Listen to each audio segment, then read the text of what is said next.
7 tërmete të një pasnjëshëm lëkundin Shqipërinë. Goditja e parë dhe më e fuqishme ka ndodhur në orën 2:59 të mëngjesit të së hënës. Epiqendra e tërmetit ka qenë 6 kilometra në jug të Belshit në Elbasan.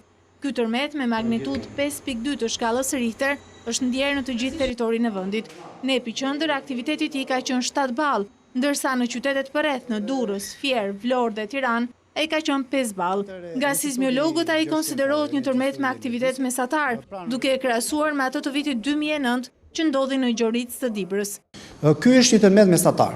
Është ndjerë pothuajse në gjithë territorin e Shqipërisë. Vetë kjo si ngjarje ka qenë në një zonë që ne kemi llogaritur një zonë me aktivitet sismik. Pra duke filluar nga pjesa e Vlorës, Lushnjë, Elbasan, Dibër. Pra është një zonë që ka aktivitet sismik. 10 sekonda kanë zgjatur lëkundjet e tërmetit në Tiranë dhe zonat përreth epiqendrës, ndërsa në Elbasan, Cerrik dhe Lushnjë, qytete që kanë qenë vetëm disa kilometra larg aktivitetit sismik, tërmeti ka vijuar më gjatë. Sismologët e Institutit të Gjeoshkencave tregojnë se tërmeti bashkë me pasgoditjet e tij ka zgjatur 4 orë.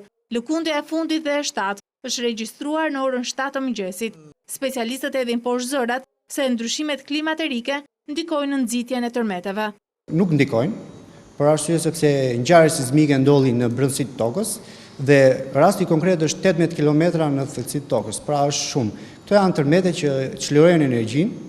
Pra, ne siç e dimë, pllaka afrikane shtyn pllakën e Eurazisë dhe kemi një subduksion. Pra, këto janë tërmete që janë fenomene që ndodhin në brendësitë të tokës. Shqipëria bën pjesë në vendet me aktivitet sismik. Goditja më e fuqishme që është shënuar në vendin tonë është ajo e 35 viteve më parë në qytetin e Shkodrës. Tërmeti prej 9 ballësh në vitin 1979 shkaktoi jo vetëm dëme në banesa, por dhe viktima.